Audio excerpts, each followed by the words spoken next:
The world of crime and punishment is cold. We're in the middle of the 1800s. We are in St. Petersburg, Russia, a city with big differences. Lots of rich people lived right next to terrible poverty. Ideas were changing. People were questioning the old ways. Society felt very uneasy. This was the feeling in the air. This was the setting for our story, a story of darkness and maybe of light.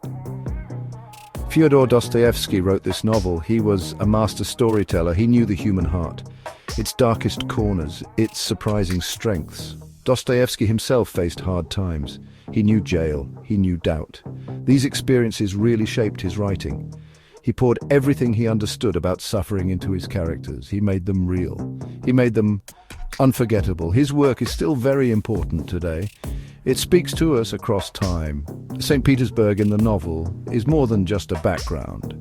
It's almost like a living character. Its narrow streets are suffocating. Its taverns are overflowing with despair. The heat is crushing. Poverty crushes people's spirits. This city puts pressure on the people who live there. It affects their thoughts. It shapes their desperate actions. Raskolnikov, our main character, walks these streets. He feels the weight of the city. He becomes part of its confusion. This novel goes very deep. It explores what it means to be human. What makes a person good or bad? Can a terrible act ever be okay? What is guilt like? How can someone find a way to make things right? Dostoevsky doesn't give easy answers. Instead, he invites us into a very deep story about the mind. He makes us question ourselves. He makes us think. The story starts with a young man, a man with a dangerous idea.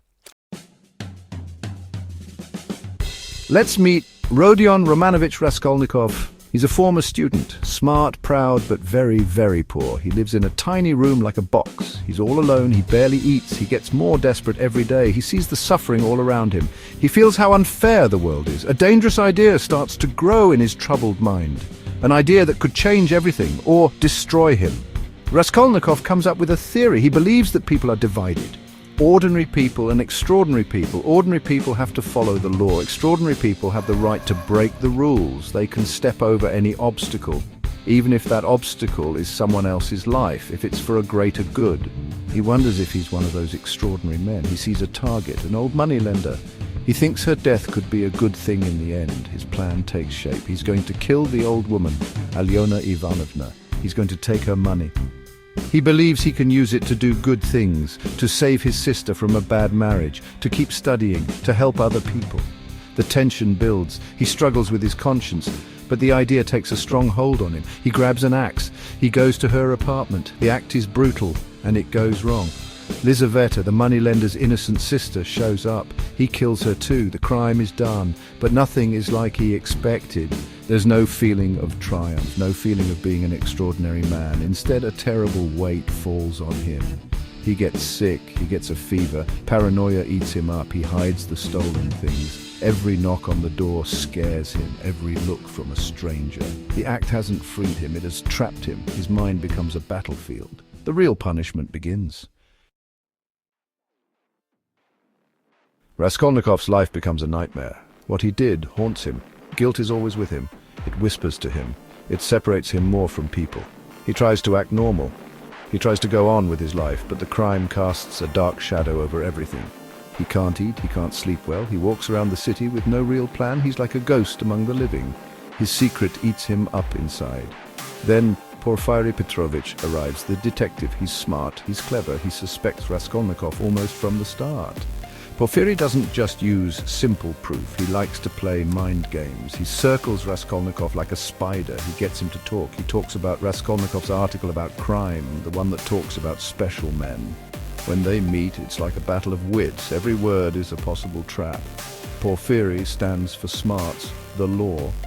In the middle of this darkness, a light appears. Her name is Sonya Marmeladova. She's a young woman forced to become a prostitute, forced by poverty to save her family. But she keeps an amazing goodness in her soul, a deep Christian faith. Raskolnikov feels drawn to her. He sees in her someone who is also suffering, someone who understands what it's like to break the rules. Sonya becomes someone he can trust with his secrets. She's kindness itself.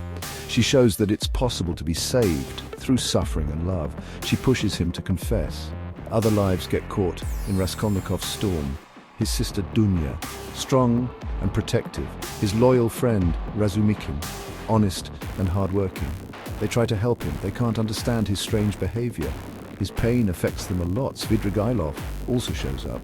A bad man from Dunya's past. He seems to understand Raskolnikov's dark side. He shows a path with no right or wrong where nothing matters. A path Raskolnikov could take if he completely turns off his conscience. The web of connections between everyone grows tighter. The secret is just too much to handle. Porfiry's net is closing in. But the real pressure is coming from inside Raskolnikov himself. Sonia's strong faith and her love really get to him. She doesn't judge him. She cries for him. She encourages him to accept his suffering, to confess, to kiss the earth he dirtied. The thought of confessing terrifies him. It means giving up. It means the end of his whole theory. But it also offers a tiny bit of hope, a way out of his mental prison. He finally confesses, at the police station. The words are so hard to get out. It's a moment of huge struggle, but it's also a moment of relief.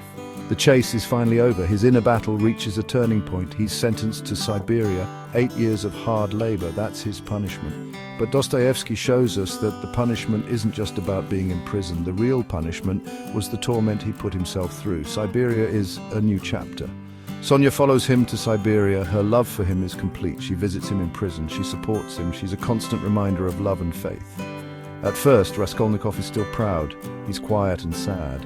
He still doesn't quite get his own change. The other prisoners, just common criminals, they don't trust him. They sense that he thinks he's smarter than them. The path to being saved is slow, it's painful, it's not an overnight miracle. Little by little, something starts to change inside Raskolnikov. Through his suffering, through Sonia's love, through a symbolic dream, he starts to see a different path, the path of being humble, a path of faith. The novel doesn't end with everything all wrapped up, but with the promise of a fresh start, the possibility of a new story. Crime and punishment is a journey into the darkest corners of the human soul, but it also shows the power of hope that never gives up, and of the chance to be saved. We invite you to read it so you can experience just how deep it is.